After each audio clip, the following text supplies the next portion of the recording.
कर्नाटक की धरती से अखिलेश यादव ने दिया पैगाम, भाजपा सरकार को हटाना है तो करना होगा ये काम। विपक्षी एकता के साथ साथ सपा के लिए शुरू कर दिया नया मिशन। 2 साल में हासिल करना है ये लक्ष्य। 14 सीटों पर सपा के कैंडिडेट ठोक रहे ताल। 5 सीटों पर जीत का अखिलेश ने पक्का कर दिया प्लान। समाजवादी पार्टी के राष्ट्रीय अध्यक्ष अखिलेश यादव इन दिनों लगातार सक्रिय हैं। उन पर एसी कमरे में बैठकर सियासत करने का आरोप लगाने वाले तमाम नेता भी अब चुपचाप किसी बंद कमरे में बैठ गए हैं, क्योंकि अखिलेश यादव एक के बाद एक न केवल यूपी में बल्कि अलग अलग प्रदेशों के भी दौरे कर रहे हैं और समाजवादी पार्टी को मजबूती देने की कोशिश में लगे हैं। अखिलेश यादव की कोशिश है कि समाजवादी पार्टी को राष्ट्रीय पार्टी का दर्जा मिले और इसीलिए वो ये सक्रियता बरत रहे हैं। इसी बीच इन दिनों अखिलेश यादव कर्नाटक में हैं। कर्नाटक में विधानसभा चुनाव की गूंज है और अखिलेश यादव का लक्ष्य यहां भी सपा का खाता खोलने का है, साथ ही यहां की राजनीति में समाजवादी पार्टी का दखल बढ़ाने का है। महाराष्ट्र, गुजरात और मध्य प्रदेश में पहले से ही सपा अपना खाता खोल चुकी है और अब कर्नाटक को लेकर प्लानिंग बनाई गई है। कल अखिलेश यादव ने कर्नाटक में अपनी पहली जनसभा को संबोधित किया और सत्ताधारियों पर जमकर सियासी तीर दागे। आज भी वे 2 जनसभाओं को संबोधित करेंगे और मतदाताओं को साधने की कोशिश करेंगे। जो उम्मीदवार उनके मैदान में हैं उन्हें ताकत देने की कोशिश करेंगे।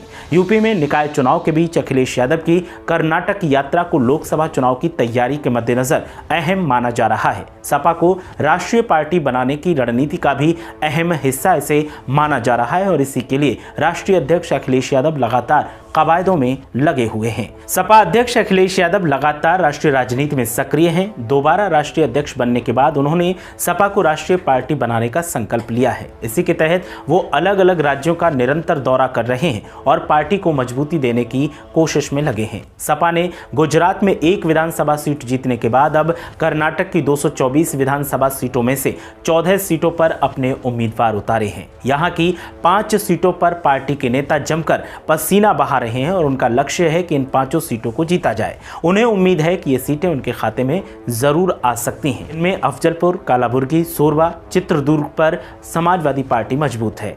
इसके अलावा इन सीटों पर वो जनसभा को संबोधित कर रहे हैं। इस दौरान पार्टी नेताओं के साथ ही अन्य दलों के नेताओं से भी अखिलेश यादव की मुलाकातों का सिलसिला लगातार जारी है कि अगर गठबंधन किया जाए तो उसकी भी संभावनाएं पहले बना ली जाएं। सपा ने साल 2018 के कर्नाटक विधानसभा चुनाव में 20 सीटों पर प्रत्याशी उतारे थे, लेकिन उस वक्त एक भी उम्मीदवार जीत दर्ज नहीं कर पाया था। लेकिन इस बार समाजवादी पार्टी की कोशिश है कि कम से कम 5 सीटें जीती जाएं। इधर अगर यूपी की बात करें तो समाजवादी पार्टी के राष्ट्रीय अध्यक्ष अखिलेश यादव अब निकाय चुनाव में प्रचार नहीं करेंगे। उन्होंने ऐसा फैसला लिया है और उनके इस फैसले से सनसनी का माहौल है। सपा अध्यक्ष अखिलेश यादव ने पहले चरण में गोरखपुर से चुनाव प्रचार की शुरुआत की थी और इसके बाद उन्होंने मेट्रो से लखनऊ में मतदाताओं से बातचीत भी की थी। इसके अलावा सहारनपुर में भी अखिलेश यादव ने रोड शो किया था। इसके अलावा कन्नौज में भी जनसभा को वो संबोधित करने के लिए पहुंचे थे और कार्यकर्ताओं के साथ मिलकर उन्होंने दमदार हमला बोला था।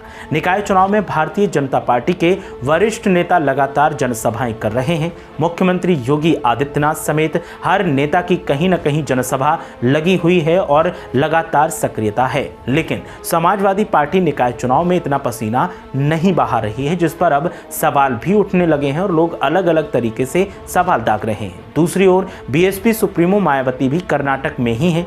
कल बेंगलुरु के पैलेस ग्राउंड में रैली के बाद उन्होंने पार्टी के वरिष्ठ पदाधिकारियों और नेताओं से मुलाकात कर पार्टी की नब्ज को टटोलने की कोशिश की। बीएसपी पंजाब को छोड़कर देश में कहीं भी गठबंधन न करने की नीति के तहत कर्नाटक में भी अकेले ही चुनाव लड़ने का दावा कर रही है और बीएसपी का दावा है कि वो अकेले जीत हासिल कर सकती है।